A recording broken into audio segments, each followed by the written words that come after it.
தற்கொலை எதற்கும் தீர்வல்ல.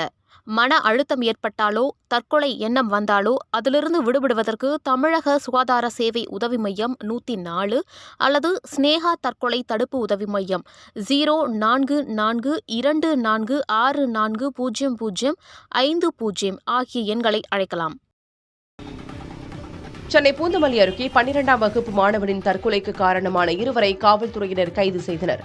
பூந்தமல்லி அடுத்த செந்நீர்குப்பம் பகுதியில் 12ஆம் வகுப்பு படிக்கும் மாணவன் ஒருவர் கடந்த 2 மாதங்களுக்கு முன்பு தற்கொலை செய்து கொண்டார்.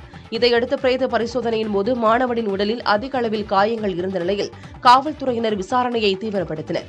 மேலும் அவரது வீட்டில் இருந்த டைரியை பறிமுதல் செய்தபோது அதில் சூர்யா என்ற நபரின் பெயர் எழுதி வைத்திருந்தது தெரியவந்தது. இதையடுத்து தலைமறைவாக இருந்த சூர்யாவை கைது செய்து விசாரித்தபோது தற்கொலை செய்து கொண்ட மாணவன் சூர்யா மற்றும் 17 வயது சிறுவன் என 3 நபர்களும் ஓரினச் சேர்க்கையில் இருந்து வந்ததும் ஒரு கட்டத்தில் சூர்யாவுடன் ஓரினச் சேர்க்கையில் அந்த மாணவன் ஈடுபடுவதை தவிர்த்தபோது அவரது குடும்பத்தில் உள்ள பெண்களின் புகைப்படங்களை பரப்பி விடுவேன் என மிரட்டியதும் தெரியவந்தது.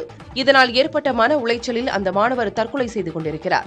இதையடுத்து மாணவனின் தற்கொலைக்கு காரணமான சூர்யா மற்றும் 17 வயது சிறுவன் உட்பட 2 நபர்களை காவல்துறையினர் கைது செய்தனர். தற்கொலை எதற்கும் தீர்வல்ல. மன அழுத்தம் ஏற்பட்டாலோ, தற்கொலை எண்ணம் வந்தாலோ அதிலிருந்து விடுபடுவதற்கு தமிழக சுகாதார சேவை உதவி மையம் 104 அல்லது ஸ்னேகா தற்கொலை தடுப்பு உதவி மையம் 0442640050 ஆகிய எண்களை அழைக்கலாம்.